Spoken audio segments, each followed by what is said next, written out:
One more welcome to everyone. Welcome to Blueprint for Peak Performance. Ask me anything. I'm Brandi Smith with Perfect 10 Physical Therapy and Performance Training and Perfect 10 PT Academy online courses for coaches, parents, and athletes. Super excited today. We have a guest expert. Christine Marshall is here. She is the founder of Nurturing Pathways. She's got more than 25 years of experience in neural development and working with kids of all ages, and in particularly early childhood. I am so excited because we're going to talk about how to build lifelong learners, and more resilient humans. So this stuff's going to go for all ages, and I'm just excited to have this conversation. So Christine, I'm going to go ahead and have you unmute and turn on your video and join us. I would like Christine to do a better introduction, a full introduction of herself. Again, everybody, welcome Christine Marshall. She is the founder of Nurturing Pathways and one of my, what I would call mentors, whether she knew it until recently, actually. So I'm super excited to have her because I actually used her program with my daughter and a group of other, we started the program when they were about 2 to 3 months old, and I ran the program for about the first year of their lives. And so I did this program, and I feel like this is, I did her original program, and I feel like this is really one of the keys to the foundations of any development, both building a good learner, building an athlete that wants to be super healthy and also resilient and able to learn all that they need to learn for their sport. It's just great for all of us as humans. And it doesn't matter what age we enter and where we are, we can do anything to kind of get back on track, even if we miss some of these pieces when we're really early in life. So I'm super excited to have Christine here. So Christine, we do a little bit deeper dive into introduction, and then kind of get us going on our topic today of, oh my gosh, I was trying to find exactly the words we used. It's a sensory motor building blocks. Yeah, sensory motor building blocks. Yeah. For lifetime learners. Now, see, I just couldn't find it. I was trying to search it. So Christine, go ahead and give us a better introduction of you, and then we'll get going into the sensory motor building blocks. Well, thank you, Brandy, for having me on. And it's great. I met Brandy just a few weeks ago, actually. And so I have basically devoted my entire career to dance of some form or another. But when my son developed disabilities at a very young age, I got very curious about the brain-body connection, working with some really great therapists and other people that really led me down this path. And one in particular was Bonnie Bainbridge Cohen. And she's studied infant developmental movement her entire life and restored all of her own personal function after suffering from polio in her infancy. And so she was a true inspiration to me, and I got certified in her program, which is called Infant Developmental Movement Education. And it took me 6 years, but I got through all the coursework and used it to deeply enrich the program that I developed that came out of my experience with my own son. My son, Sam, is now 29 years old, and he has the ability to live a full life, although he has some limited capabilities. And he would not be walking today, and he would not be able to participate in his life the way he can now if I hadn't done the work that I did early on with him. And that work focused on early developmental motor movement patterns that infants, given a natural environment in which they are fully supported to explore and develop their capacities, and they're in unrestrained environments, and they have attuned caregivers, they will naturally develop these different motor patterns that organize brain function and organize our sensory motor systems. So I really saw the importance of devoting my life to this work to help educate parents and early childhood caregivers, and spent 23 years, I guess, had a large studio in Seattle working with the parent population, traveled the country, educating early childhood educators, and then developed a certification program where I certified others in the curriculum that I had developed. And I have two of my certified instructors with us here today, which is delightful. I'm so glad that they're joining us today. And yes, so what I want to talk to you about today is really the gold nugget that's really at the heart of all of this. And this is there are 6 sensory motor building blocks. We're going to talk about the first 3 of them today because they are absolutely foundational, and that's what we have time for. But we're going to dive into that. And if you're ready for me, Brandy, to jump in, I will. Yes, please do. I'm so excited. Okay. All right. So the first building block is the one that infants spend the greatest amount of their time in their first 12 months engaging in and working with and navigating. And that's called proprioception. It's kind of a big word, and I have my great building blocks here. So this is proprioception. What it is the body's ability to get feedback from our joints so that we actually know where we are in space. We actually have a sense of, oh, I'm sitting in this chair and I'm facing my screen. We take this for granted, but this is actually developed during the first year as a result of doing a lot of hard work. Infants placed on their tummies, infants that roll in both directions, infants that learn how to press themselves naturally from the floor up into sitting, infants that learn how to reach out into space to start to crawl. All of these activities are engaging their proprioceptive system, which is giving them feedback about how do I orient and navigate and get myself centered in space. So knowing where I am is the first task.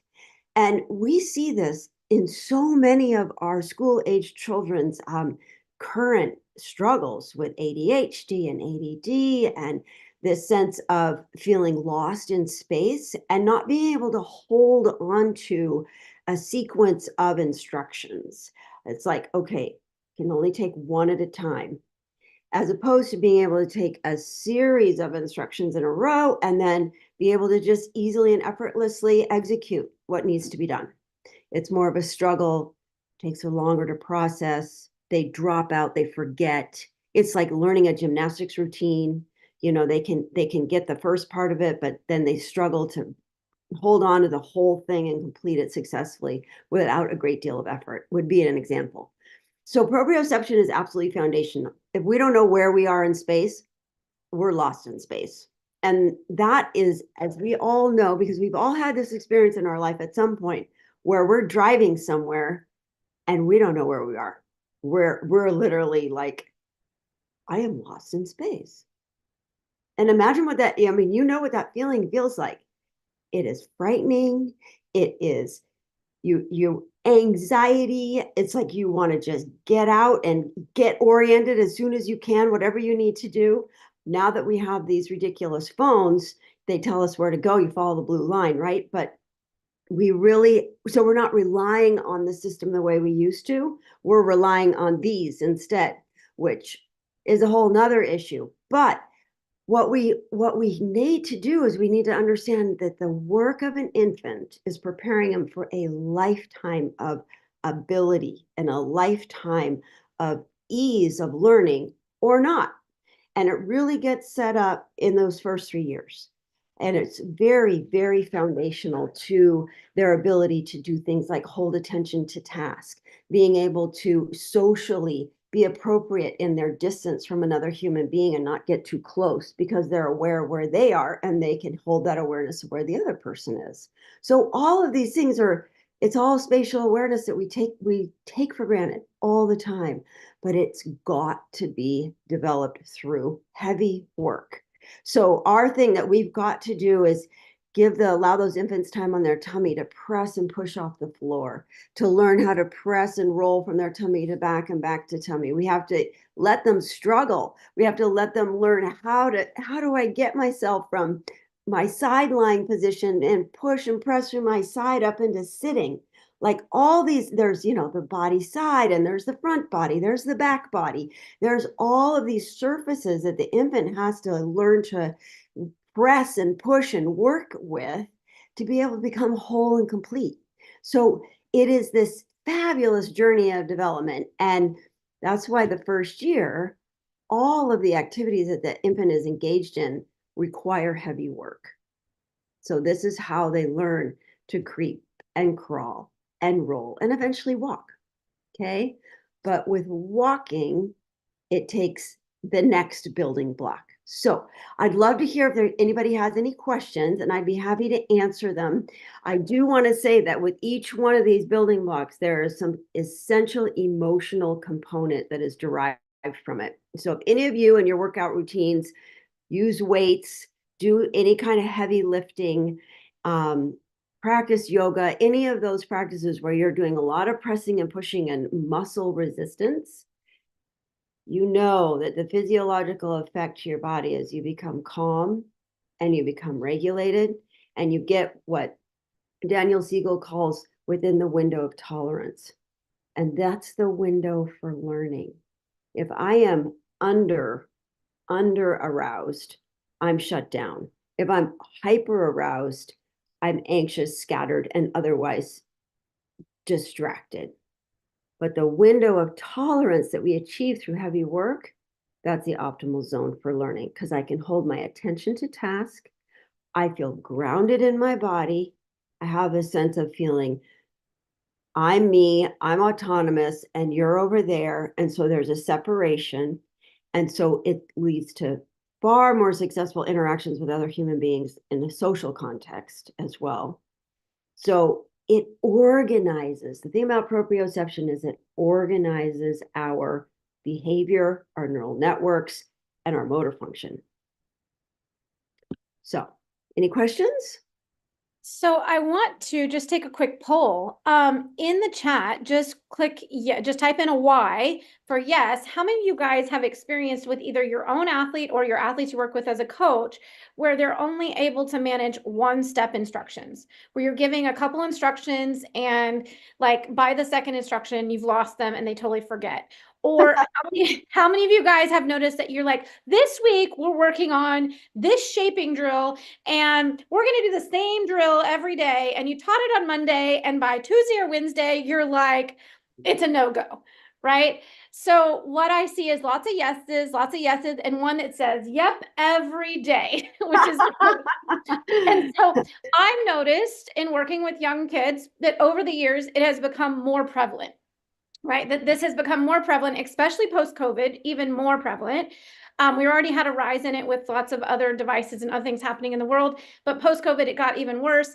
And I worked with coaches that it must be how I'm teaching it. It must be something I'm doing or saying or the order. But I'd like maybe a little bit for you to go in a little more detail, Christine, about like when you say heavy work. So you know, a lot of these people who are on here, they're doing gymnastics and they're doing 5-10 times their body weight easily. But sometimes the work they're doing may be past that stepping stone of early, like they might have missed some of those steps, right? Of not being on their belly and stuff. So let's say that I'm a 10 or 12 or 14-year-old athlete and may or may not have crawled, may have been an early walker, right? And maybe I'm a coach that knows I have a bunch of athletes that are just a little discoordinated or they're not following these tasks. They can't attention to task, or they can only do one-step instructions. When you say heavy loads, because they're already doing loads, could you explain a couple of examples what that might look like in the gym that might even be a little more like different than what they're used to thinking besides push-ups and running and conditioning things that they're doing? Yeah, absolutely. You got to go down to the ground and you got to roll around and you have to do the work that infants did. And so what I did with my parents, I mean, we all did it. Doesn't matter what your age is, you could benefit from it at any age and any stage. But literally getting down on the ground and having them go across the mat like a slimy little lizard, having them creep and crawl and do these patterns that require these motor coordination. The crawling on hands and knees is great, but even far better and far superior and way more effective is to be on your belly and literally slithering like a lizard so that you're pushing with your foot and you're reaching with your arm and you've got a ton of core work that's happening at the same time. One of these kids who can do all of this heavy work, a lot of it is compensating. They're compensating for what they're missing in their essential building blocks from the beginning. So the way to fill that in is to go back to what was missed. And the only way you can achieve that, truly achieve that, and get the neurological and physiological effect to click and link together is to get back down on the ground and literally move the way the infants moved and fill in those patterns. I think you'd be fascinated watching your students when they get down to slither. You'll see that they're both sides aren't working evenly. They're pushing more with one foot rather than the other. They have all these compensations that they're making in order to do that work. And what will happen is the more they do it, the more they will fill in the blanks and they'll start to get smoother and smoother and smoother. Now, one of the things that we know from the work and the research that has been done on these early motor patterns, and there's a fabulous book that I recommend everybody get their hands on. It's called Kids Learn from the Inside Out. And it will give you all of this information in detail. And it's a fabulous, fabulous book. It really was kind of the initial book I read that started me on this long journey. But what I recommend is that you try it. You get down on the mat and literally crawl like a lizard. See how it feels in your own physiology afterwards and how easy or difficult it was. How there's a lot of effort involved when the pattern is not complete. It will become effortless the more you do it. But this is such an organizing pattern to practice because what it does is it coordinates the limb. It gives our proprioceptive nerve endings are primarily in our ball and socket joints, so our shoulders and our hips and in the back of the neck so that we can, well, the back of the neck is vestibular, but the ball and socket joints. So this is where those proprioceptive nerves are getting that feedback of where I am and orienting. So when you're engaging those in that lizard pattern, I call it the slimy little lizard because we had a nursery rhyme that we did every day in the studio that where we moved right through all these early developmental patterns. But what it'll do is it'll downregulate their system. They'll be able to hold attention to tasks for longer. You'll start seeing them be able to retain 2-3 step combinations. And it's a great warm up. It's the best way to like set them up for success before you start any of your other work with them. So it's a big reset, and the more it's intensity and frequency, as we all know as athletes, it's how often, how frequently. So the goal is that it would become an integrated part of what you do when you're spending your time with them. And the thing about it is, I mean, there's so many positive effects. Angry outbursts, in being impatient. All of these things think of them as sort of like short circuits in the neural networks. It's like they don't have the capacity. The capacity isn't there to hold on, hang in there, down regulate. I mean, their systems are so much living right at the edge of that overwhelm. The way to get them back into that window of tolerance is to practice these early patterns, creep and crawl, and roll. Get down on the mat and just roll from one end of the mat to the other. That feels so good to the body. And you will also be able to observe your students and see which ones can easily roll one way, but they try to roll the other way, and it looks very uncoordinated to you. And the way to resolve that is just to have them do more rolling in the direction that they're having difficulty with. And it will have a global impact on everything else they can do. Yeah, Christina, I love to incorporate this stuff as part of warm up. And in the gymnastics gyms, it's super easy to do. So I just did this with a bunch of coaches at a gym a few weeks ago in Seattle, actually, when we got to meet. We had different heights of mats underneath balance beams. So the mat surfaces at gymnastics are very low friction. Right. And if I put on long sleeves and long pants, but my hands and my feet are free, I can really wiggle myself around on that mat. And I made all the coaches, we had like 5 different height options. And one of them was very small option to try to see if they could squeeze themselves in. And then we had different heights for different body types. So they could try to get underneath the balance beam. And by creating a barrier that they had to get underneath, it made a task for them. And so their brain had to work around the task and create ways to wiggle around. And some of them found it very, very difficult at first, but then they got better as they practiced it, right? And then we also did lots of rolling. So at the gym, you have cheese mats for those that like haven't rolled just for fun. I'm like, just roll down the cheese mat and then go roll down the floor, or and roll different directions. But you'll see some people will roll crooked down the cheese mat. Some will roll their arms and then their legs. Some will lead with their pelvis and or lead with their feet instead of their eyes. And we talk about the idea of like when a baby first rolls, mom and dad are always over there like rattling. And so I want you to lead for your eyes, look for your favorite. I say like picture your favorite something and look for it, right? But these are all easy things to incorporate and warm up. And I'm with Christine. Like I love when you do this stuff for warm up because you're setting the nervous system up to be regulated so that all the drills and skills and conditioning and strength that you're doing and the stretching you're doing has a deeper effect on the brain body connection, and it'll stick better. Just to read a couple things, it looks like, is the book by Shirley, the book that kids learn Yes, from the inside yes, out? it is. Heiniger. Yeah. Shirley what? Shirley Heiniger, I think it is. Okay, so I have it on yeah, my. so Kids Learn from the Inside Out by Shirley Heiniger. And then, oh no, it looks like the book is no longer in publication. That I'm only doesn't finding surprise it me. used. Huh? It doesn't surprise me. That book is quite old at this point. But Yeah. all the information is so pertinent to now. But Yeah. probably have to look it up on some old sellers book list. But I can come up with others. I can think of others. One of the other books that I really like is Building Better Babies by Roxanne Smalls. That's another one that's really good that talks about these foundational learning stuff. And another one is Building Better Learners by Ed Snap. They all have kind of the same background as Christine is also talking about. And if Christine has more recommendations, we can put them in, and we can also send them out in an email later, Christine, Sure. if you like. Yeah, so we can do Yeah. that.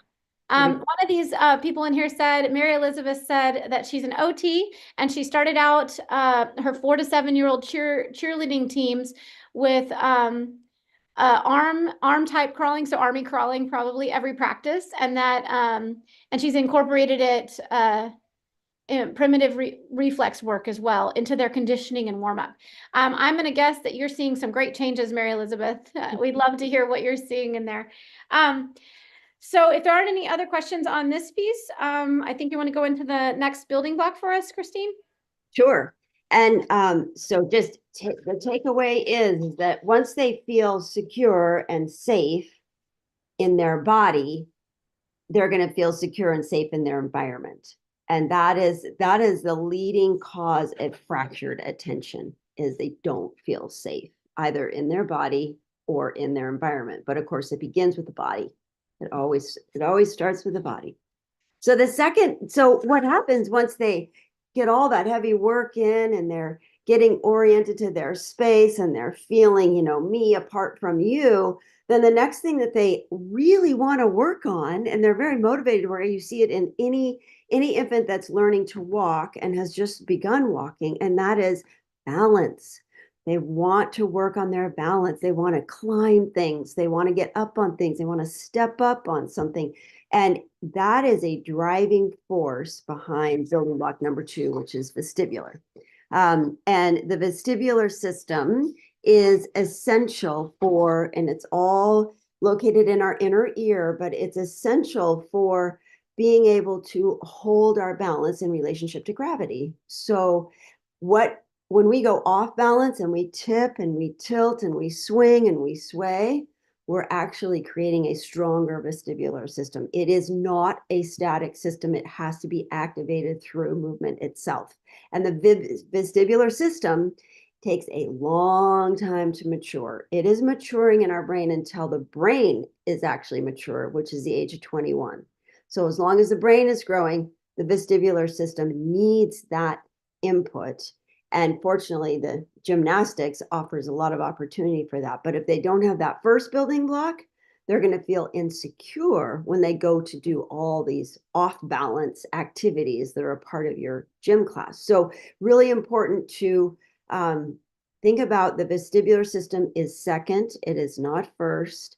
And what it does when we have a good vestibular system, we are far less fearless. We're ready to take on the challenge. We're like, I've got this. I can do this. It builds a sense of this inner ability to take on things. And so it really, really supports our sense of security. Also, the vestibular system supports our posture, of course. So holding ourselves upright, especially when we're like sitting in school all day, having that good posture so that we can be open to and receive from. And this has big impacts on learning. So if I don't have the vestibular system and I'm here and I'm in class and I'm not able to sustain for long periods of time good postural support, it's really going to bring me down. It's going to shut me down this way. So it's going to be very hard for me to take in and be able to receive what is happening in my environment. And you may see some of this lack of postural tone in the children that you're working with. And great activity, if you have large balls of any kind in the gym that you can get, they can lay on their tummy and they can roll out across the top of them and put their hands on the floor and roll. The best place to get lots of vestibular input is on a ball, rocking and rolling. And so those big balls are great for that. The other thing about the vestibular system, because it's located in our inner ear, it has axons that extend to every major muscle group in our bodies. So it is like this. It's like control central. It is organizing motor coordination. It is organizing our capacity to hear. So when our vestibular system is strong, then our ability to receive and take in auditory processing increases. And the vestibular system also has a big impact on our optic nerve. So it affects our ability to see and converge and eye track and do all those things which are essential in a gym class. So the other thing is oral motor. Some kids, who have oral issues and are constantly putting things in their mouth or just seem to be driven to sort of need that sensory input, that can be addressed through additional vestibular activities. It will just resolve itself. So think of the vestibular system as having a very far reach in both the body and brain. And think of it as really impacting our major important sensory systems: auditory processing, visual processing, and motor coordination. So the stronger our vestibular system becomes, then the more coordinated we feel.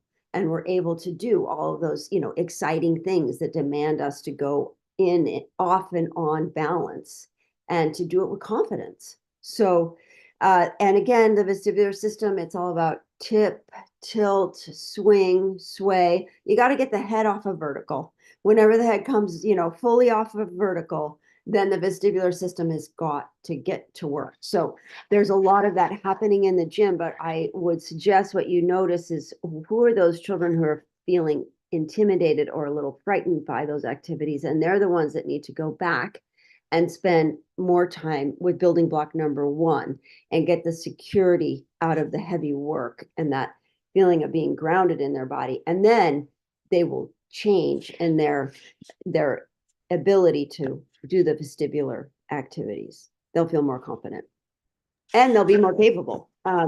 So it's a big, huge piece is this self-confidence that you get when you have a healthy vestibular system. Now, let's talk about some of the things that inhibit the development of a healthy vestibular system. And that's going to be anything that holds your head in vertical for extended periods of time.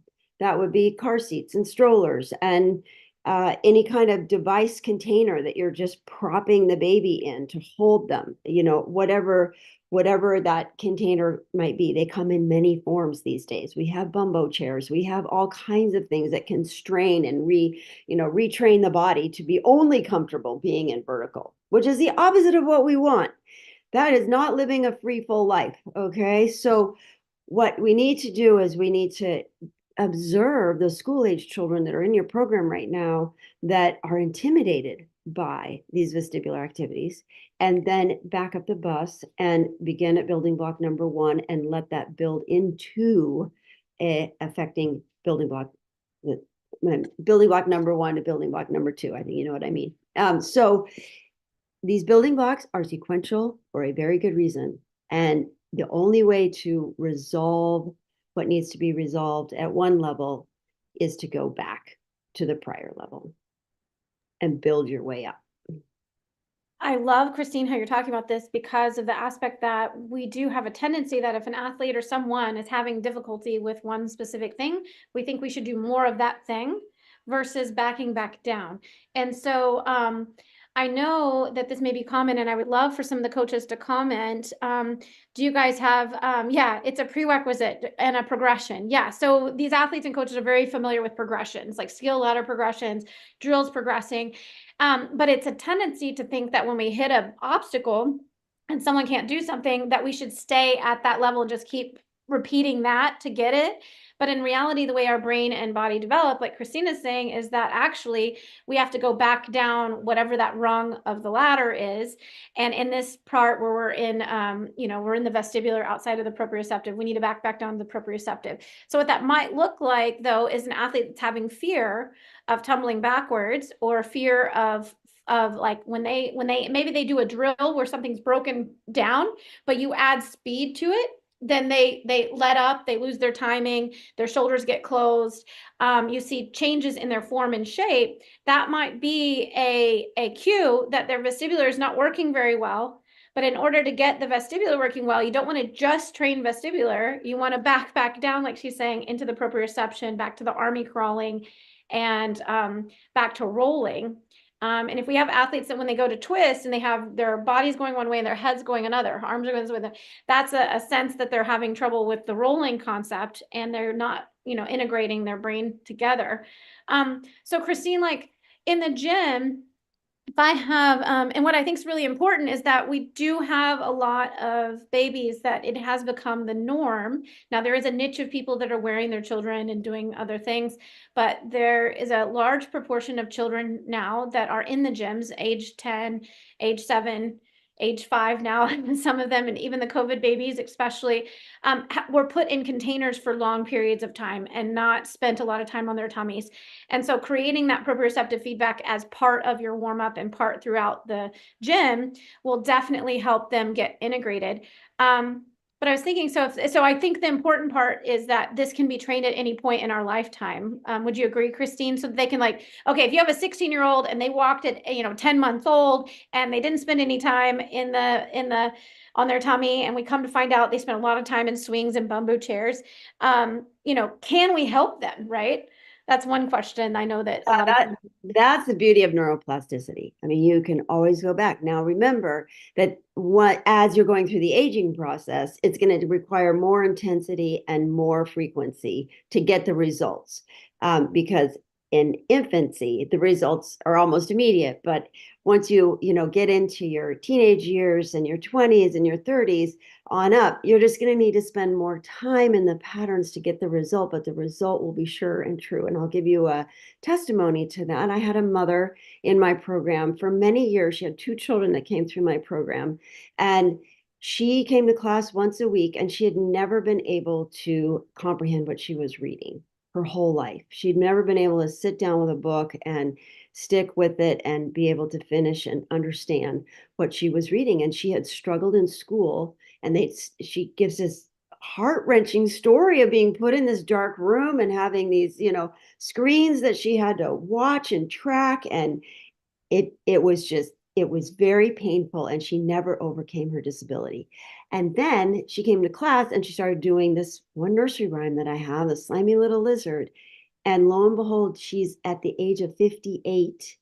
She started to be able to comprehend and understand everything she was reading, and she got to read. She was so excited. She got to read Harry Potter with her kids. And so, yes, the brain wants this, and the brain will soak it up like a sponge if you give it what it needs. And the brain, it's like anything. We have to surround ourselves with the right environment. We have to put into that environment things that are going to support and sustain us for a lifetime of wellness and health and well-being. And these essential patterns are just so much at the heart of our well-being and our ability to function in every other area. Sensory, the sensory systems and our social systems and our feeling confident that we can connect with other human beings and that we have the social skills that we need to do that.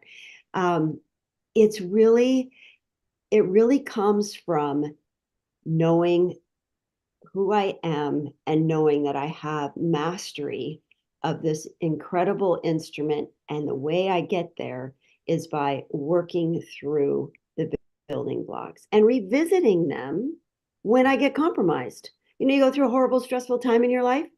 Best thing you can do is just get down on the floor and roll around. Get down and crawl, get down and creep, and just give your whole neurophysiological system a break and let it reset.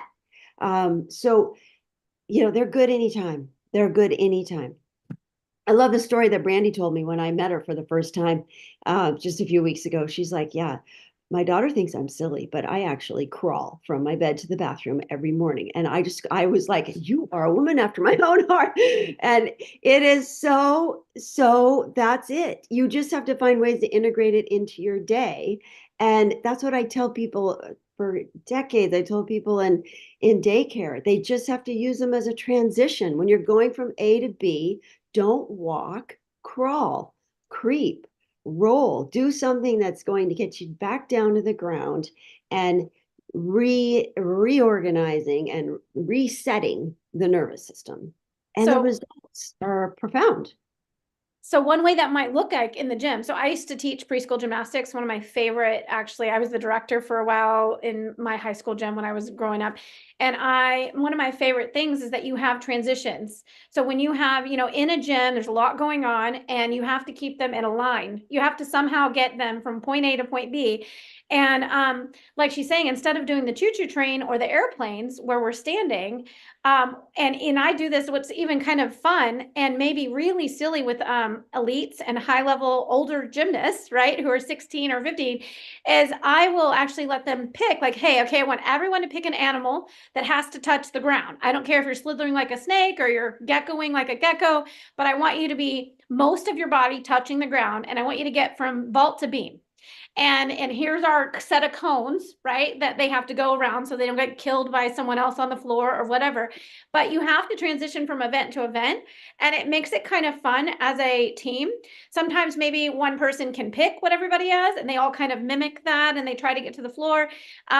Maybe you even create like a little obstacle with the little rainbow tunnels, or a set of like Great. panel mats where you just do a 3 panel and it's only 1 panel up and they have to crawl underneath the panel mats across from, because now you've contained the space. So I'm trying to give some ideas for you guys with like beginner kids. It's really easy to get this with the beginner kids, but let me challenge you to do it with your team kids, because those are the guys who actually need it because they have had faulty patterning for longer. And so if you can have them transition underneath panel mats from vault to beam or from floor to bars, you can just integrate. And what's happening is the way our brain likes to work is randomized control, like randomized training. So like, I don't want to just like hit something for an hour because my neuroplasticity will get tired. My brain will get tired. So it's like nice to throw it in between events throughout the workout, because you're resetting that nervous system. At least that's my experience. Resetting that nervous system throughout a workout. Maybe your kid's there for an hour. Maybe it's a 4-hour workout.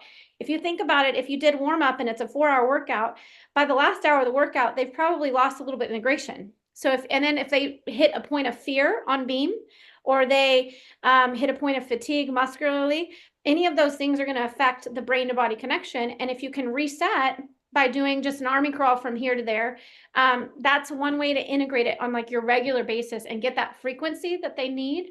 And then throwing it in again at the end of workout. Maybe everybody crawls to the exit of the gym. But I crawl every morning. And my daughter will sometimes find me and go, are you okay? And I'm like, yeah, this is just me doing my thing every morning.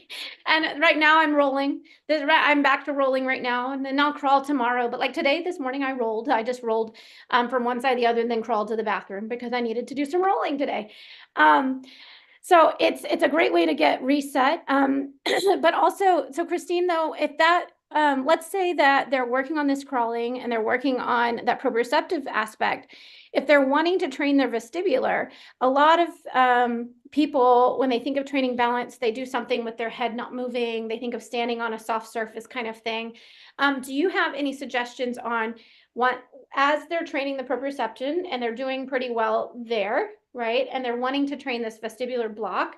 Do you have any suggestions that they could do with any age kids? And I can kind of, take your suggestion to different ages for you. Well, somersaults are great, right? Anything that's going to take the head off vertical. So, somersaults are great. You've got to get the head, tipped over. And in the dance environment, what we did is we did a lot of tipping and tilting from side to side, and we did a lot of forward swinging and swaying back and forth. Yeah. And we did a lot of somersaults in all of the obstacle courses. And I think that the value in that is even more significant now that we're living in the culture that we are, that is so dominated by technological devices. Even more than walking across a balance beam, where you have to then, recruit all of that vestibular to balance your way across the beam. What we really want to do is get these children really, truly comfortable with having their heads upside down, like off vertical. So, because not only does that stimulate the vestibular system, then they can gain confidence, they can gain recovery, the ability to have that resilience, that ability to come back to vertical. And this is again a very important concept when it comes to being resilient. When you get knocked down, what do? You have to get up. So I think it's really a big part of our new journey with all of these devices in our life that do nothing but keep us vertical, is to get these kids really comfortable with, hanging upside down. And that I can tell you another story of a kiddo in my program who engaged the vestibular. He just started hanging out upside down at home a lot as a result of doing the obstacle courses. And he was a school-age child, and he was having a really hard time memorizing his spelling words. And he was doing very poorly on his spelling exams, and he was really struggling with it. And then he started to do a lot of these vestibular activities. And he started to have effortlessly be able to spell his words. And by the end, he was acing all of his spelling tests. So this again is affecting so many cognitive capacities, probably more than we're even aware of. But the ability to recall, to have memory, to hold sequences in mind, to be able to, retain large chunks of information. All of this is impacted by being really comfortable with hanging out upside down. And I'm sure there's lots of opportunities you can create in a gym for them to be able to do that. Now, I want to caveat this because someone here might be saying, well, but that's gymnastics. We're hanging upside down and we're somersaulting all the time. So here's the piece to that. One, a double back is very different than rolling on the floor forward and backwards, in that I am not stressing my alarm system and bringing a lion in the room. So if they're doing something super intense and they have a little fear, their arms aren't getting all the way open on their set for the double back, all of those kind of things, backing it down to backwards rolling on the floor creates a sense of safety. There's a floor, there's something around them, they feel it, they're not in the air, they're not going, 5 miles per hour or how fast they're going, they're not in the height. So you want to create a space where you're training this proprioceptive feedback in a fun and safe way. So when I say safe, I mean you're taking away some of the added stress and lions in the room to the alarm system. So the alarm system has a chance to be in a sense of safety. So this is why I'm an advocate for all levels of athletes rolling backwards on their floor for floor warm up and beam warm up, rolling, and also even for vault forward on the floor and then sideways. And then can I roll sideways in a diagonal over my head?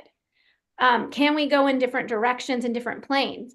Because when you start adding twisting to a skill that's also flipping, your inner ear has to go through multiple planes. And so training that in a safe, like on the ground way is really helpful. Hanging from the rings and spinning. I love to have people hang from the rings and spin one direction or the other, and both directions. I'll help spin them and then let them spin, because I'm training them upside down with a twist.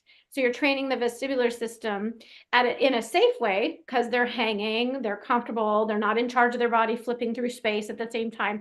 So there are ways to train the vestibular system because, believe it or not, there are a lot of very high functioning level athletes that have very weak vestibular systems. And there's a lot of work that I've done, as well as Yuka Seguria with Level Up Neuro. We've done together at higher level athletes, Olympic level athletes that they need some help in their vestibular system. And so creating a safe space to train the directional movements, both upside down and right side up, is really, really helpful. And like she was saying, Sean, to tilt the head off of the center of the hips.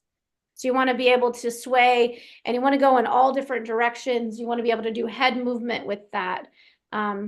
All of those different ways. So there's a ton of different ways to train the vestibular. I have several drills on my Instagram. And yeah, and some of you also probably follow Level Up Neuro, and she also has some drills as well. But does that make sense? I'll also say that you've got talking about the planes is great because you've got 3 planes to work with, right? We have the horizontal plane. The vertical plane. We have the horizontal plane, and we have the sagittal plane. So think about those 3 planes because you can move all those planes forwards and backwards, and then you can also combine a plane to go on the diagonal. So you have a lot of options if you get creative about how do I engage all of these planes and get them moving and reaching into these different planes. And that will build a very robust vestibular system. And one other aspect to that is adding bouncing too. Like doing that one way that we stimulate, you can, safest, easiest way is a Bosu ball because it's not rolling anywhere. And you can be sitting on the Bosu ball and bouncing in various different planes. Then exercise ball is more unstable. And then you can go to where you're free in space on a trampoline, bouncing, and maybe you're bouncing and leaning forward and backwards, bouncing side to side, bouncing and doing a half turn on your bottom, right? That's a safer, and then standing. So you're creating safety in the brain while you're training these different planes. So there's a lot of ways this might look like. It also could be using a barrel at a gym and rolling an athlete backwards. If they're having trouble going backwards, I have a bunch of drills about fear on my Instagram where I have athletes going backwards over a barrel and they roll backwards. And if you have an athlete that's going backwards for the first time into a back handspring, a bridge is very different than a back walk over a back handspring because of the speed and because the head starts vertical and goes back versus the bridge is just already down and the head's not moving as many planes or as far off the degree. So you can practice this rolling backwards on the barrel, and it's sometimes natural already in some people's progressions. But Sean was talking about having athletes who sometimes skip progressions on the ladder. And I'll let Christine talk a little bit about skipping progressions on the ladder as well on a motor development level. On a motor development level, the research on my aspect says no, you shouldn't skip progressions. On a motor development level, when it comes to skill specific, my question is, what are they skipping? Like if they're skipping a fundamental movement for that pattern. So is their head missing the ability to go through the movement in a safe way? Are they missing a weight bearing aspect of a skill? Is it a redundant step? So for instance, if it's a redundant step where they're doing a skill with an 8-incher and then they do the skill with a 4-incher and then they do skill with nothing, they're still doing the same body movement in space. And as long as they're confident, I don't care if they do it with a 4-incher, an 8-incher, a 20-incher, or a no-incher, as long as they're doing it in space in a way that they feel safe and confident.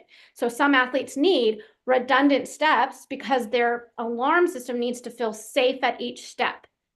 And so they do panel mats next to the beam, and then they take the panel mat 1 down, and then they do 2 down, and then they do a spot, and then they don't do a spot, and then they go to the low beam and they work themselves up. And they need every single one of those because their brain and their alarm system says, I need these steps to be comfortable and safe. But if I have an athlete who's like, this flick lay is great and I love it and I know where I am, and they nail it on the laser beam and they go, I want to go to the low beam, and they nail it on the low beam and you can tell they're confident. Do they want to go to the medium beam with no mats in the middle? and they do it, then great, because they're confident, but they've done the movement pattern, their brain has gone through it, their ear has gone through it, they're doing the strength, the proprioception feedback, the weight bearing component is happening. But if you skip a step, like you don't do anything to a connection. You just expect someone to go from a single back handspring to a double back handspring. And you don't teach them like a safe way of a handstand to a back handspring or a back walkover to back handspring.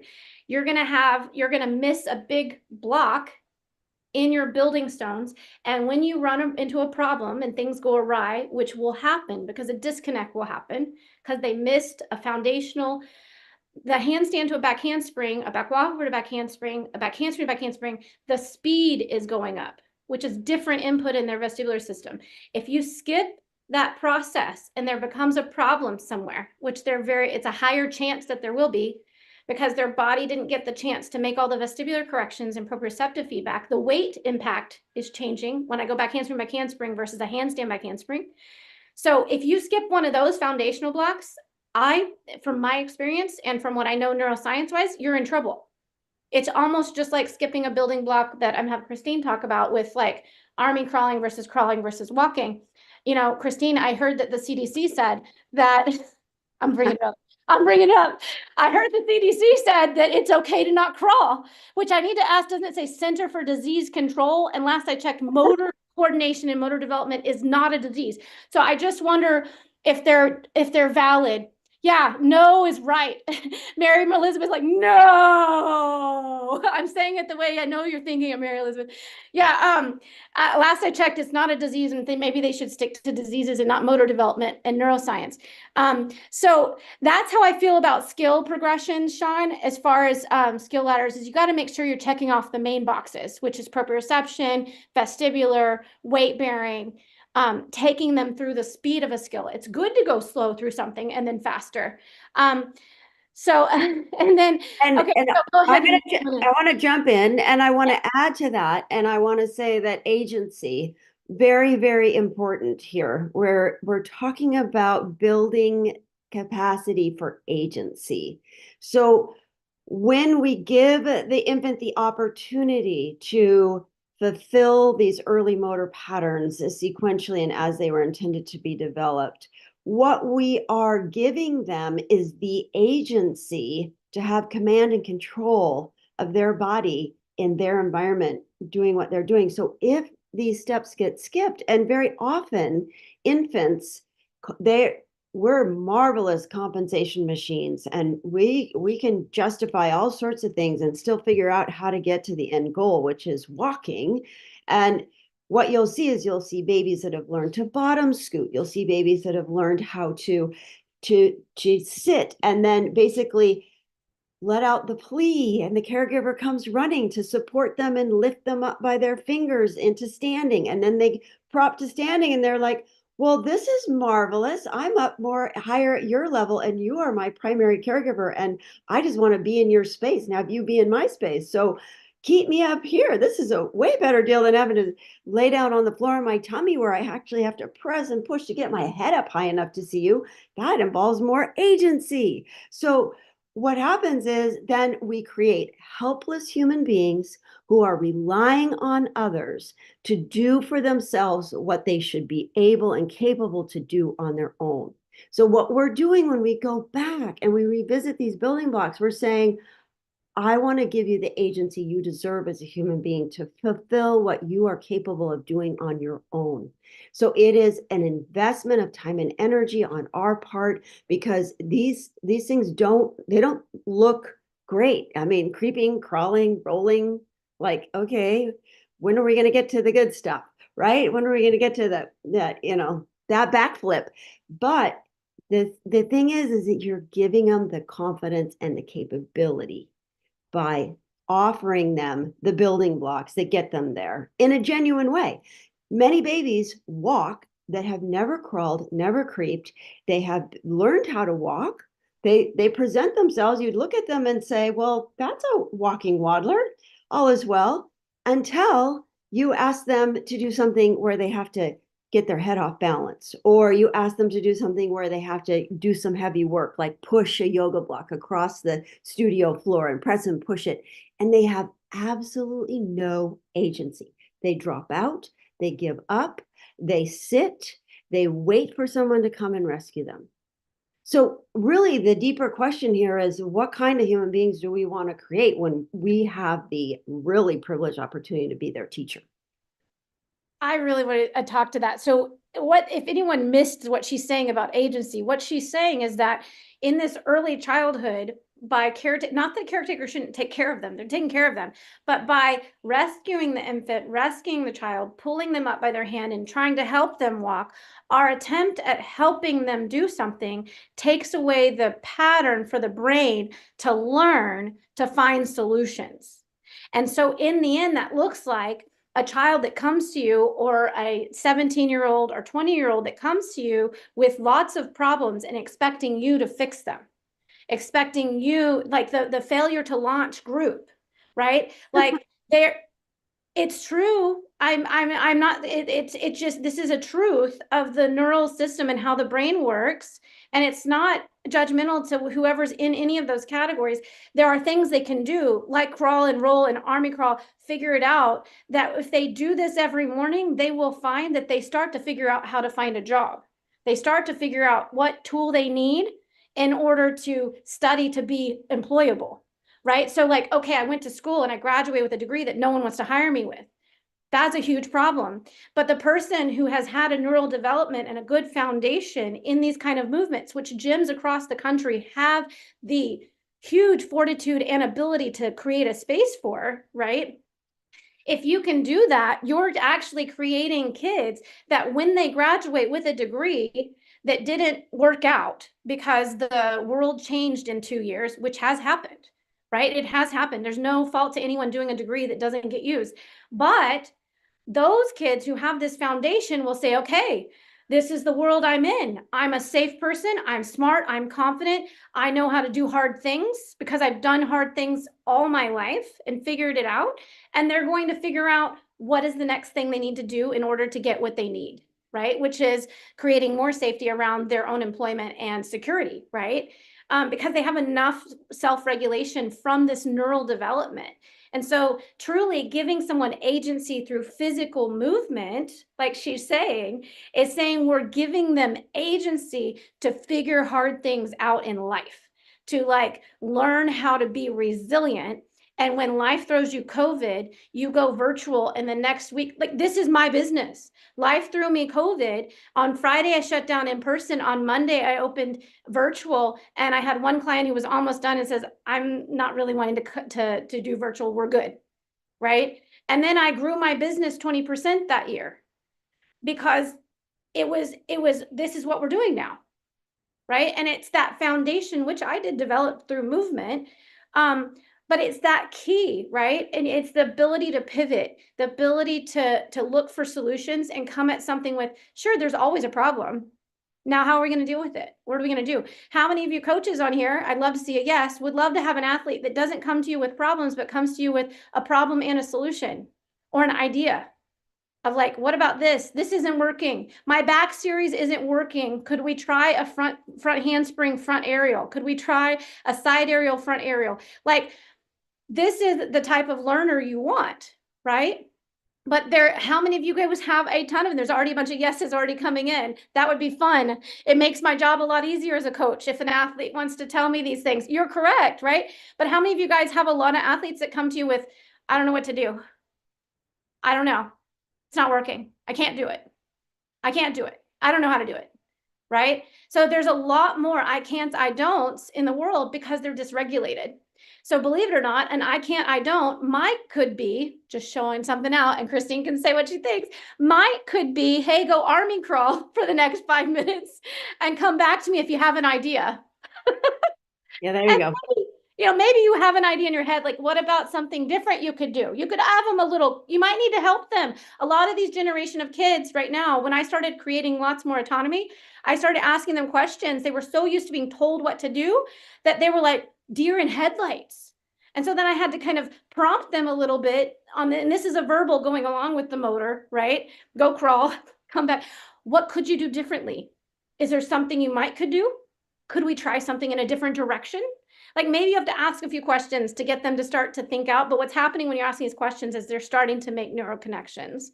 But the foundation of it is this crawling stuff, the resetting stuff. Well, and another great thing to do with the older kids for, that kind of a getting unstuck is to have them do push-ups, full plank push-ups. Get them in plank, have them stay in plank, and just do some push-ups. And that's really a great, lots of answers will come. I want to caveat that because I know our population here is that is a full plank push-up with their rib cage and pelvis connected. It is not a thoracic flexion overhollowing plank that a lot of people love to do. That overhollowing actually is triggering to a whole bunch of fight or flight responses. So if you want to get ideas like she's talking about, is truly a rib cage to pelvis connected connection. Uh-oh, I think we lost Christine. No, come back, Christine. We're going to let Christine come back in. So, but what she's talking about is when you get someone in a full plank with their rib cage and pelvis connected, they're now in this nice straight body position. They're pushing and pushing and pushing and holding. And so she's saying that would help with activating parts of their brain that will help come up with an unstuckness, getting unstuck with whatever it is they've stuck on. So it doesn't really matter if it's a thinking, a pattern, a skill, just getting into that nice plank. But if you do one of those rounded upper thoracic flexion planks, it's not gonna do it, because that's actually going to be more of a fight or flight response. I know we have a third building block, and you guys have been graciously hanging on with us. Yeah. So let me see if Christine hops in. She should be here soon, I hope. Let me check with her, because I know you guys want to hear the third building block. And so we're going to go just a little over the hour today. Oh no, you can do plank on elbows, or you can do plank on hands. I think what she's pushing for, though, in this idea is plank on hands. Oh no, it's still not her. She should be coming in, because when you have your hands fully open and you're pressing away, this is more proprioceptive feedback versus when I'm on my forearms, and especially when people do forearm planks with their fist turned in. I make people do forearm planks with hands open, because there's a lot of proprioception that's happening on the hands. It has a large space in our motor cortex of our brain. So hands open is really important, but even better than that is actually on a high plank, not a low plank on elbows. So you would get more out of a high plank than you would a low plank on elbows. But if they can't hold a high plank, then you would want to drop down to low plank with hands open. The hands open will give you more feedback through the brain. Let me see what happened to Christine. I hope she did not. I'm here. I'm here. Okay, I came back somewhere. Oh, you came back. Okay. I came back. My computer just died downstairs. Oh, so I was like, okay. oh, maybe we timed out. And I'm like, no, I don't think so. So That's funny. I had the same thought. I was like, did we time out something? I was like, wait, I'm in charge of the Zoom. There's no timeout. I was like, okay, back the computer. I lost you. I spotlighted you, so I lost you. Let me re-spotlight you. Okay. So one of the questions, and I want to make sure I answered it properly, was like plank on forearms or plank on like a high plank where you're pushing away from the floor through the hands. I told them one thing for me is that even if I do a low plank, a lot of people do fists. I want hands open because of the motor cortex and the amount of space that the hands take up in the brain. And I said that I think you were saying you preferred a high plank where they're pushing away with their hands, but can you address that? Sure. I would say that it's age dependent. It depends on the age of the child that you're working with, but full plank is optimal. And certainly you want to just really make sure that it's a full plank, that they're really have engaged their core so that they're not, you don't see any breaks in the body while they're holding that. But to build up to that, you can start on the forearms first and sustain that, and then build it up to a full plank.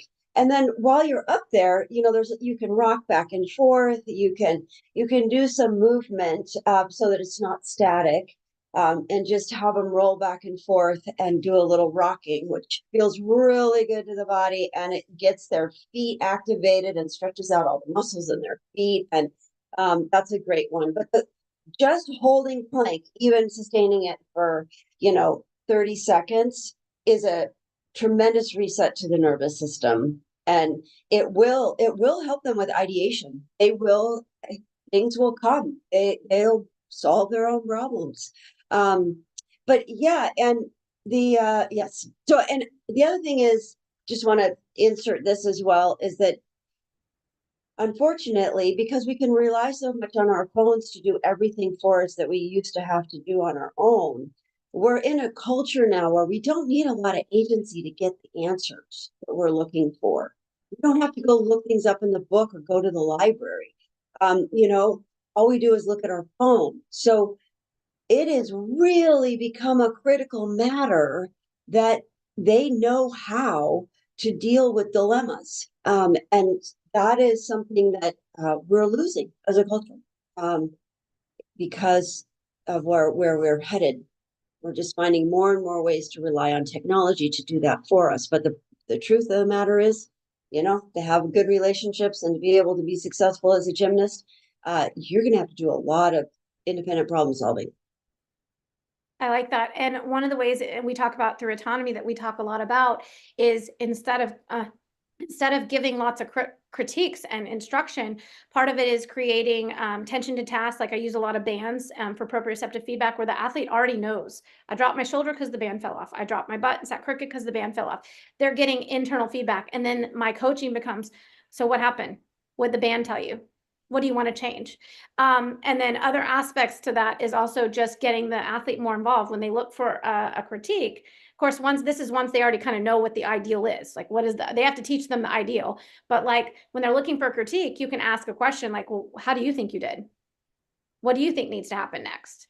And then you can, if they're like, I don't know, and they have no body connection awareness, one is implement all this stuff. But two is then show them the video and say, okay, what do you see? What do you think needs to change?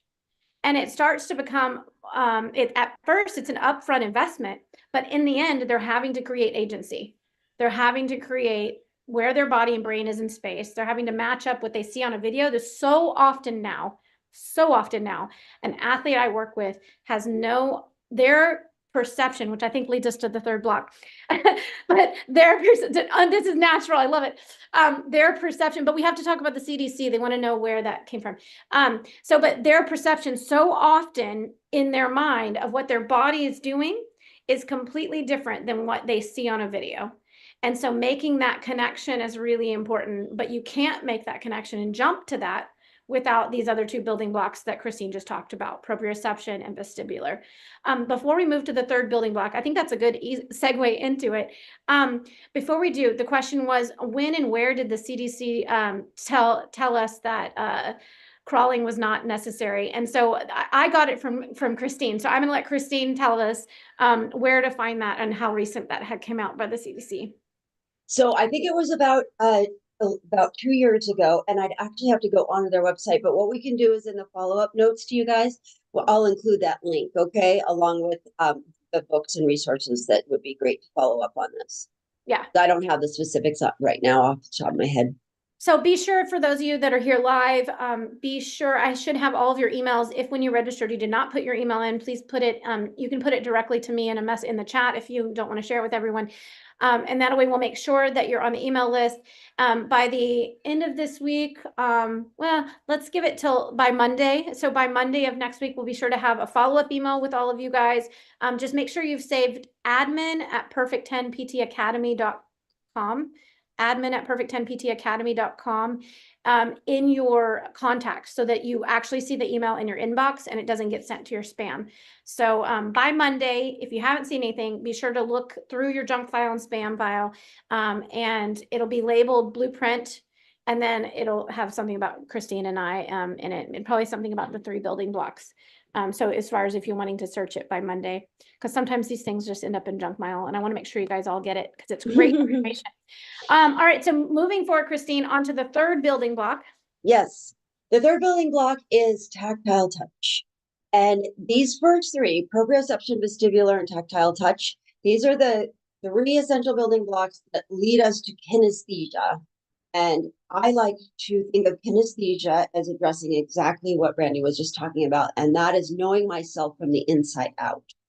And I have to have the building block of touch built into my experience in the first first few years. And this is bonding not only with other, but it's also a bonding with the earth. It's also a bonding with all kinds of different tactile touch things to touch that are a variety of textures. It's what we, the exposure to a variety of different kinds of foods that we eat.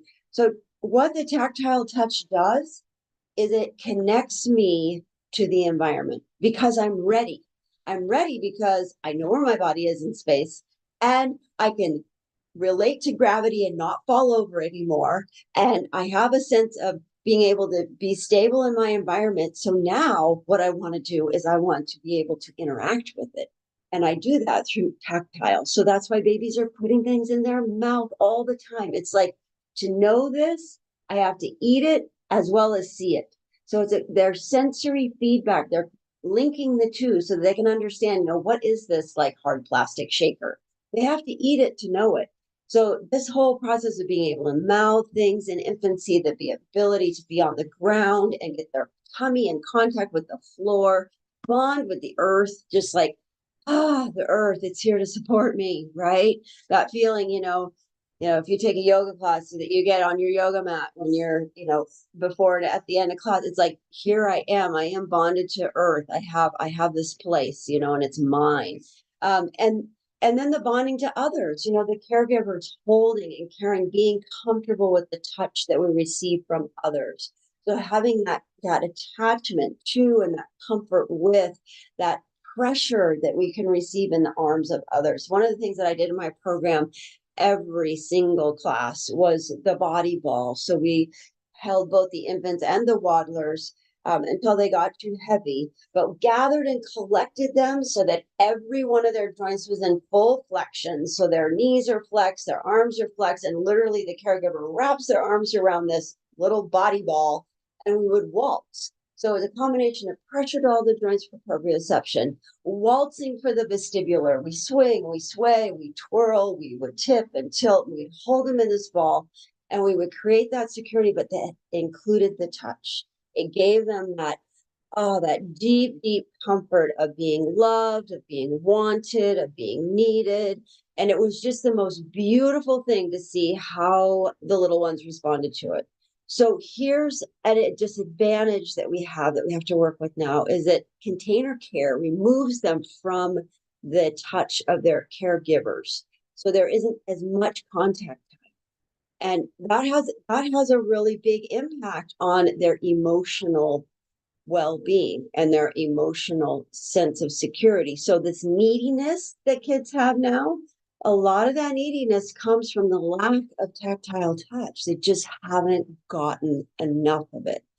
And this is just, lack of education. Parents are, very innocently using these different containers because it's convenient. And so the issue with that, of course, is that it's very disadvantageous to these first rebuilding blocks, which are actually crucial, because what we get once we have that comfort with others and we have that comfort with ourselves, be it through touch, and we have that ability to be curious and engage and not be threatened by all kinds of different sensory sensations, either through our mouth and food or through, like in my program, we use like a big box that was full of a variety of different things for them to touch and feel, scarves and variety of different things that they could come in contact with and have open, free, unfettered play. So there was no right or wrong way to play with these things, which is very important, because tactile touch,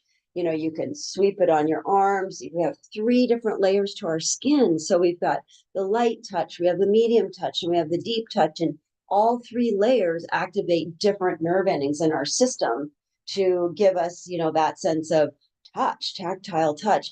Our skin is our biggest sensory system. So it's really important that it come in contact with the floor, that it come in contact with different senses and sensations. And that's how we become comfortable coping with all a variety of different input. And it doesn't feel threatening to us. If we don't get the exposure, then it becomes potentially threatening because the brain is always, is this safe? Is it not? That's the question the brain is asking all day long. So is it safe? Well, if I've had exposure to it and my caregivers introduced me to it and we've had a wonderful playtime with it, yeah, this is inviting to me. I want to explore more. I want to become curious about what else is out there. So touch is really important. The variety of touch and touch in all of its different environments is important. Again, I'll emphasize the floor and the caregiver and all the different tactile materials that we can expose them to. So when we have that proprioception, vestibular, and tactile touch, then finally we get kinesthesia.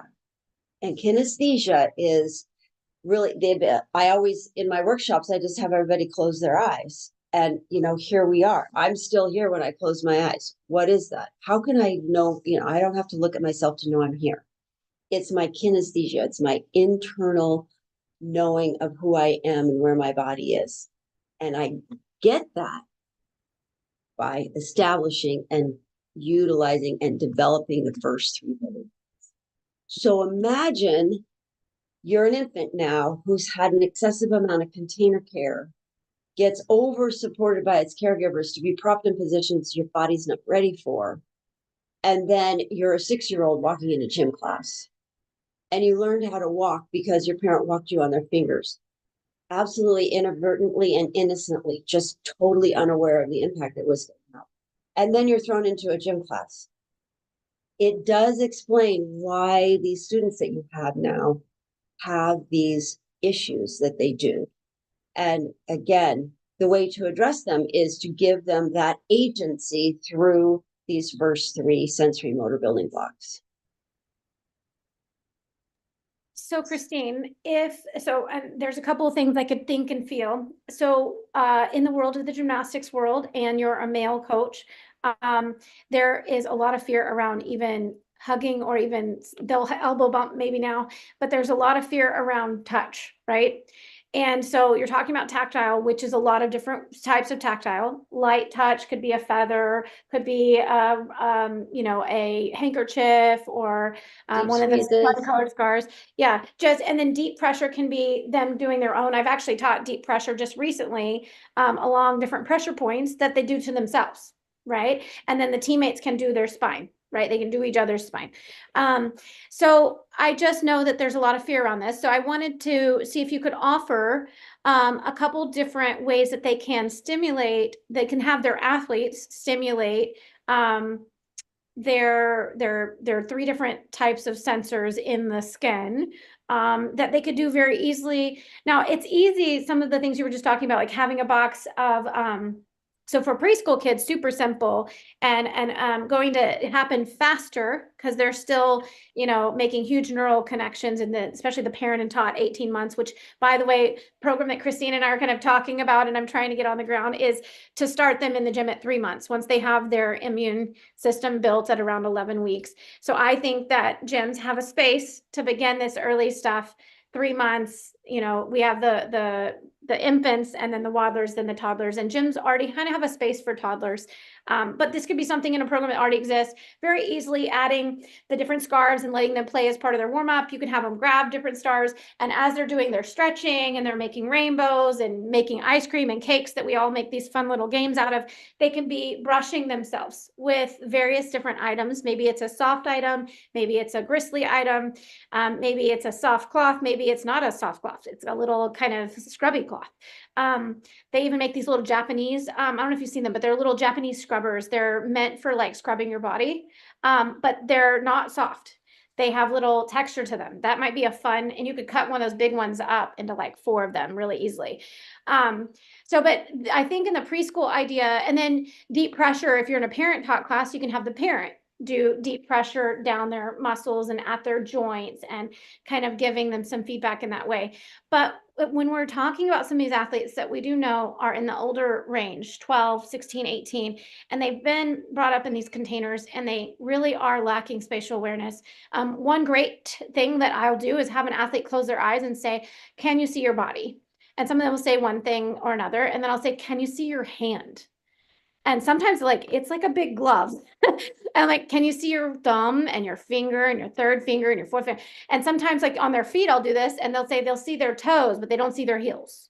Or sometimes they see their heels and nothing past their heel. And so this is kind of an idea that their motor map in their brain, their kinesthetic idea is kind of lacking somewhere.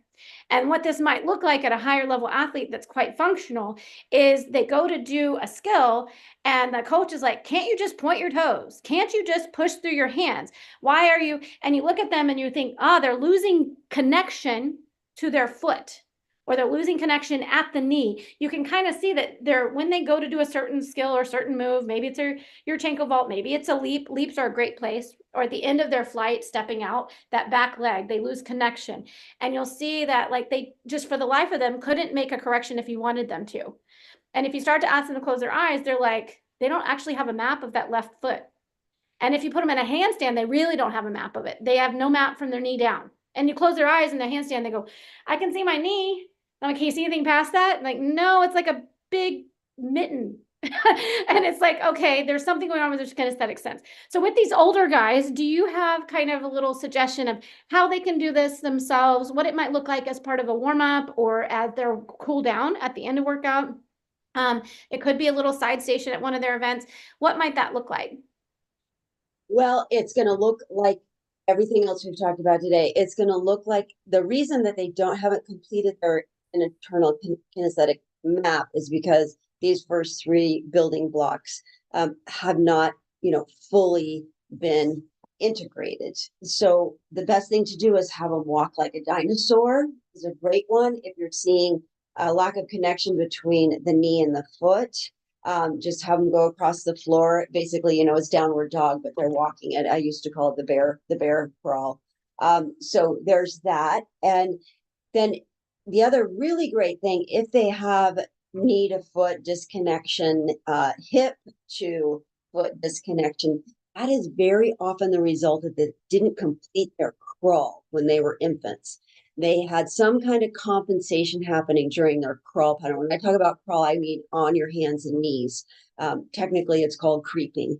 But that pattern is the one where a lot of times infants don't complete it fully on both sides of their body.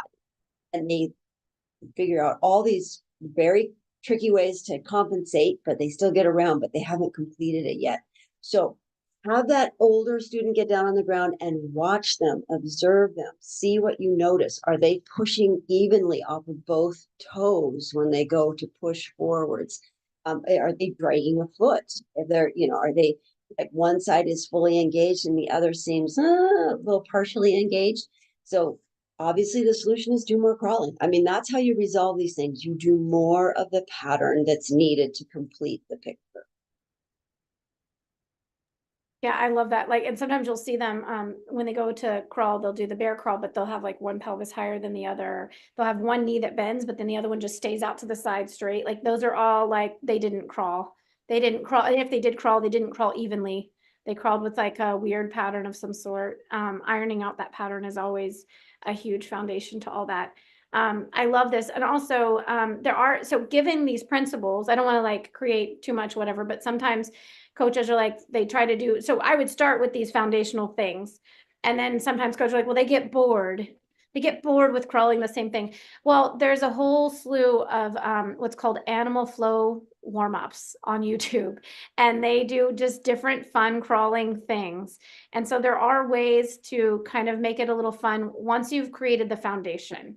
The key though, is you do need to do the boring.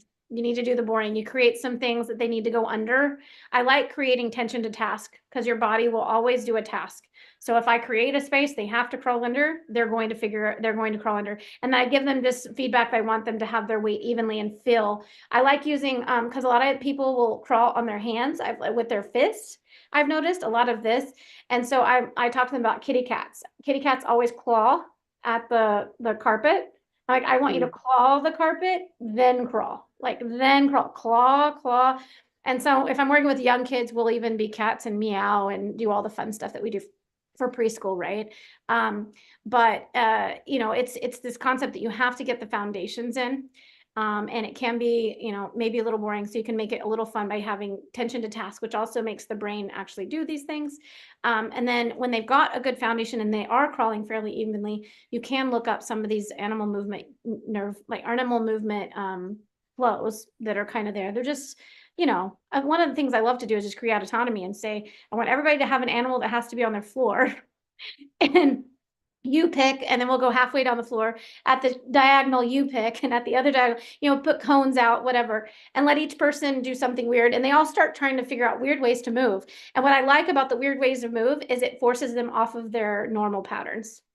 It forces them to think, and also just off of a normal pattern that they do. And I would add to that, when they're done doing these things, have a moment where you have them stop and reflect on how their body feels.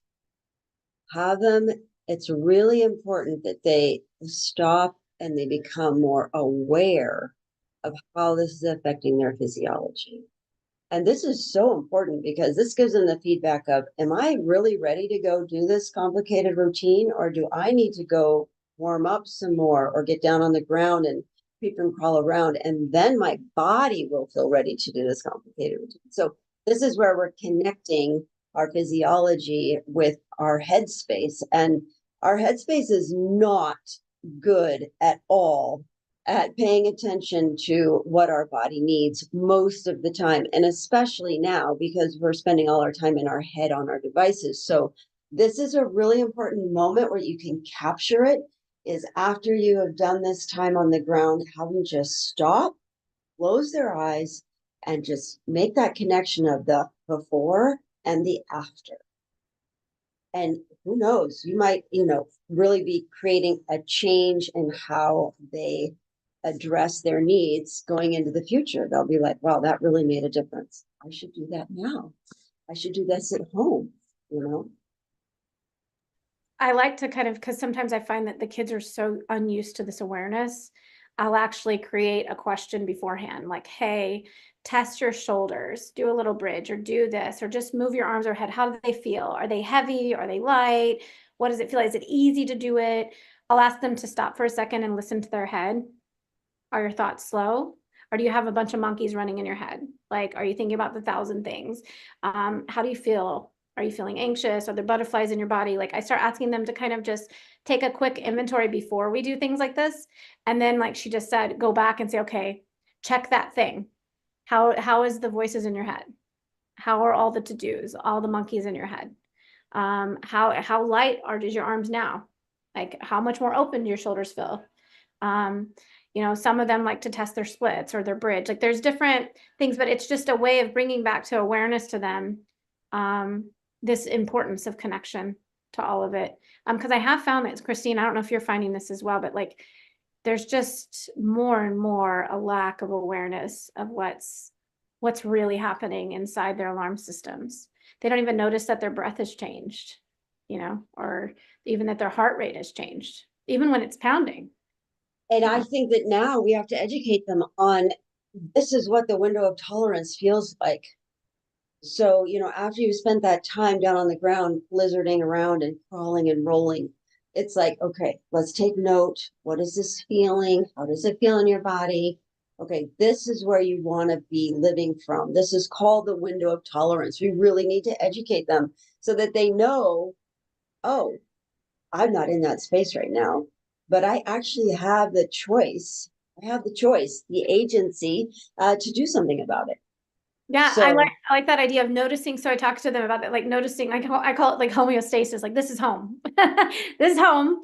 And when you've gone out to, some cliff and about to jump off, you're way up here, and it's really hard to function in that level because there's a lion in the room, right? So using their tools to come back down. And then if they're way down here into like freeze mode, then they also have a tool, and it's many times the same tool, like especially with the movement aspect. It may be different on the breathing aspect of things, but like the movement aspect of it, is pretty much the same. It's going to be army crawling. It's going to be get down. And so at that point, so that they can mobilize, because there's this whole polyvagal ladder, the fight, flight, or freeze. You have safety, and so we've all been there where we've had a big event. Maybe it's meat season, maybe it's a wedding, but we've all been there where all of a sudden at the wedding or after the wedding, immediately following the big event, the big meet, we get sick. Well, that's the body's shutdown mode. It's like time to replenish. You've stayed at this heightened level for too long. And so it's a matter of like getting yourself. So finding this window is really important, because this is the window where learning something new is if I'm going to learn something new and I've exited out of the home base, I'm not going to be very successful at learning something new. It's hard to remember the steps. I'm going to be tight. I'm not going to be coordinated. I'm not going to be strong. And so can I bring myself into this window of safety, which Christine just went through several different ways we can get in there. But the basis of it all is that crawling and rolling, creeping, army crawling, all of those great things, getting down to the floor. Yeah, down on the ground. Down on the ground. Down on the ground. I know we've gone over, but is there any question, if Christine has a moment, is there any questions that anyone has that they would like to ask about any of this, or things that it brings up for you? You can type them in the chat and I'll read them for you. And then Christine, one of the things they also wanted to know was how to kind of communicate with you or contact you. Because you're not running the program anymore. Christine's officially retired because she's done such amazing work for so long. I hope to carry on some of the lineage of what Christine has put together, because it's really very brilliant through some of the programs that we have coming out soon. But Christine, is there something in the chat that you want to put in as far as how they can communicate with you? Sure. I'm always happy to I love troubleshooting with anyone and everyone on working with your students and being able to address issues that are going on for you that are perplexing. And so easy to reach me at my email. I'm putting it in there right now. And you can always just, reach out to me by email and just say, hey, I was in Brandy's workshop and I'd love some more ideas, or, whatever it is that's coming up for you. I'd be happy to support you for sure. Oh, it went to Brandy. Okay, I got it. You got it? Okay. Yeah. So There you go. and if this is on the YouTube, it'll be in the description as well. So just look at the description below. Once we get the live set up description later today or tomorrow, we'll put in Christine's email. So you can contact Christine, the founder of Nurturing Pathways, which is an amazing program to work with young infants, waddlers, and toddlers, to help them build this foundation for resilience, foundation for learning, foundation for life. And we can incorporate all of these pieces, though, anywhere in our development. So one of my favorite things I did with one of my neighbors who was in her 80s, she said to me, Brandy, my posture's gotten bad, my neck and my knees hurt. And I said, I go, Sam, I was like, do you have knee pads? And she said, yes. And I said, can you safely get down on the floor and come up? And I watched her and she said, yes. I said, what if you just crawled 5 minutes a day from your kitchen to your bedroom and back? And she goes, I can't do that in front of my husband. And I said, okay, well, could you do it in the morning before he wakes up? She's like, yes. So she hid her knee pads underneath her little couch. She put her knee pads on. She's like, every day. And about 8 weeks into it, she came over to me, knocked on my door and goes, Brandy, I don't have any knee pain and my back is feeling great. And look at my posture. It's getting better. So she did that all the way until she passed, which had nothing to do with her, anything to do with her like musculoskeletal stuff. But she was so happy. Her quality of life had really improved. Her confidence levels in herself, her posture, her aches and pains, just with 5 minutes of crawling on the floor with knee pads on, because she was 80 and she was like, I was like, yeah, you need to slide, we need you to slide. So it can be for all ages, this neurodevelopmental stuff. And you can make changes, like she said, because of neuroplasticity at any age. And this will help improve and decrease risk injury. It'll improve performance, improve learning, improve ability to create solutions, the agency factor she was talking about, the ability to think outside the box, to handle obstacles in life.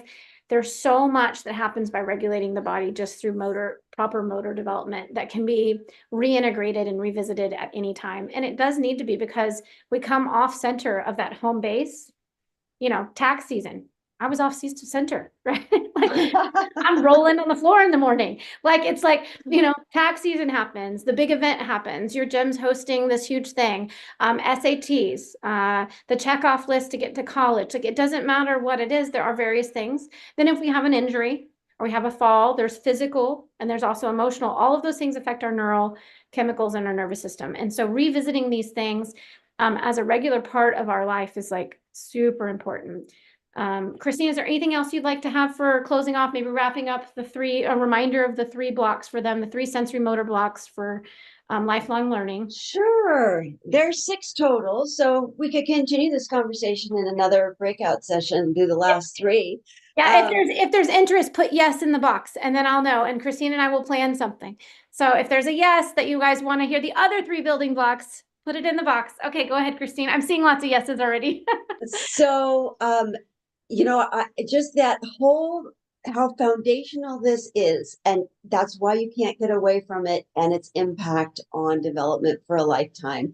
And, it's that knowing of where I am and that capacity to hold orientation to the space around me, and then the capacity to take my body through space with my vestibular system while I'm maintaining my balance and navigating all these planes, vertical, horizontal, and sagittal, with my system, being able to do that with confidence because I have a vestibular system that will get me where I need to go.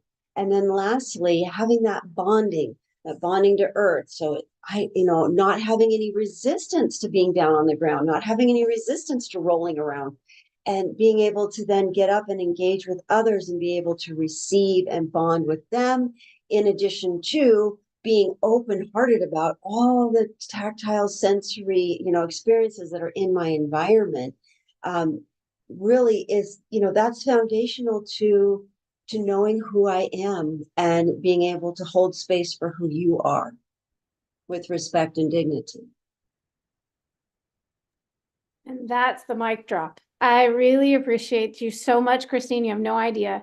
Nurturing pathways and the impact that it's had on my development as a professional and personally with my daughter, who has just blows my mind over and over, the amount of resilience that I see, right?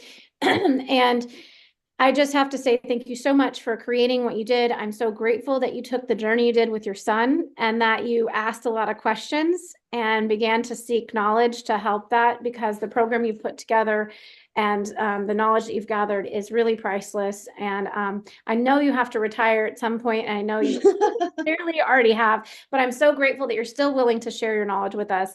And I'm super excited to integrate all of your stuff into our programs, which I had already been doing with my Born to Move program, but now we're going to really expand it. Now that I know Christine I was sending people her way and realized that she had retired like 2 years prior. I was like, what? Wait, I missed this. And so we're going to integrate all of this into our programs, and I'm super excited about it in a much more depth way than what we've been doing, because I was just breezing through the concepts and the basics of it and handing them to you. But now we're going to integrate it for gyms, parents, individuals, everyone, to help integrate with their own athletes and kids. So thank you so much for sharing your knowledge. It looks like there's a big, big yes on wanting to learn the other 3 building blocks. So Christine and I will talk, and we'll find another time for her to come in on a Wednesday. And we're going to give her some time because she is retired and should enjoy her time. I don't know that she wants to do 2 weeks back to back. So I'll talk to her and see. And you guys just look on the Instagram and also emails for announcements when Christine's coming back in. We do have this next week as well. Whether Christine's here or not, I'm not sure, but I want to make sure she has space and respect her retirement time. So guys, thank you so much for welcoming Christine, and we really appreciate it. For those of you who are new, you can check out my free training it's at perfect10ptacademy.com, and you can access the free training from there. Thanks for joining us, and we'll see you guys next week. Christine, thank you again so much. And in the comments below, you'll see Christine's email if you have questions and like to troubleshoot anything going on. Again, Christine, thank you so much. I look forward to having you again. You're welcome. It was my pleasure. Right. Bye, everyone. We'll see you guys next week.